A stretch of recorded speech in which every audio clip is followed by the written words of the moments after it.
Om Swastiastu. Selamat pagi, perkenalkan nama saya Andi Gusti Ayu Listia Indrawati, nomor absen 19 dari kelas 11 IPS 1. Nah, pada kesempatan kali ini saya akan menjawab pertanyaan-pertanyaan yang sudah diberikan di e-learning.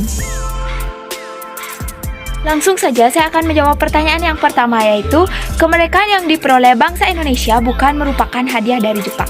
Mengapa demikian? Karena pada awalnya Kaisar Jepang memberikan janji kepada Indonesia untuk memerdekakan rakyat Indonesia. Memang benar, Jepang memang berhasil membantu Indonesia untuk keluar dari penjajah atau mengusir penjajah dari Indonesia. Namun, Jepang hanya memberikan janji tanpa melakukan tindakan-tindakan yang dapat membantu Indonesia agar merdeka.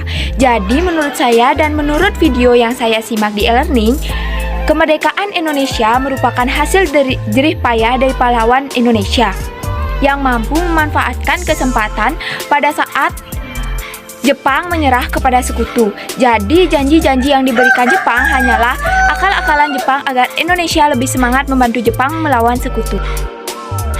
Kemudian dilanjutkan dengan pertanyaan yang kedua, yaitu faktor penyebab menyerahnya Jepang kepada sekutu.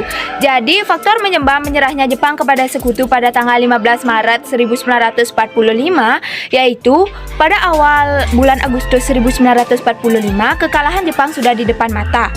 Hal ini diperparah dengan dibomnya dua kota di Jepang dengan bom nuklir, yaitu kota Hiroshima dibom pada tanggal 6 Agustus 1945 dengan bom Little Boy, dan kota Nagasaki dibom pada tanggal 9 Agustus 1945 dengan bom Fatman.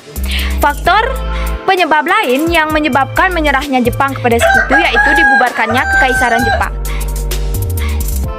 Dan saya akan menjawab pertanyaan ketiga, yaitu apa saja dampak menyerahnya Jepang kepada sekutu bagi Indonesia. Jadi dampak menyerahnya Jepang kepada sekutu bagi Indonesia adalah pada tanggal 10 Agustus 1945 Sultan Syahrir mendapatkan informasi atau berita mengenai kekalahan atau mengalahnya Jepang kepada sekutu. Jadi hal ini dimanfaatkan bangsa Indonesia untuk mempercepat proklamasi kemerdekaan agar Indonesia lebih cepat untuk merdeka. Kemudian dilanjutkan dengan pertanyaan keempat, yaitu latar belakang peristiwa Rengas Dengklok adalah perbedaan pandangan terkait pelaksanaan proklamasi kemerdekaan antara golongan tua dan golongan muda. Perbedaan pandangan mengenai waktu pengumuman proklamasi kemerdekaan Indonesia menyebabkan ketegangan yang terjadi antara golongan tua dan golongan muda. Ketegangan ini berawal dari berita kekalahan atau menyerahnya Jepang kepada sekutu pada tanggal 15 Maret 1945.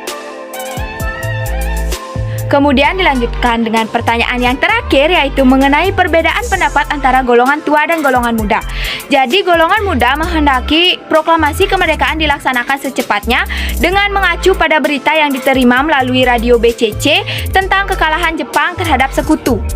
Namun golongan tua menghendaki kemerdekaan yang terstruktur, menunggu sidang PPKI dan atas izin pemerintahan Jepang pada saat itu dengan tujuan agar tidak terjadi pertumpahan darah. Baik, sekian pertanyaan yang bisa saya jawab dan jawaban yang bisa saya sampaikan.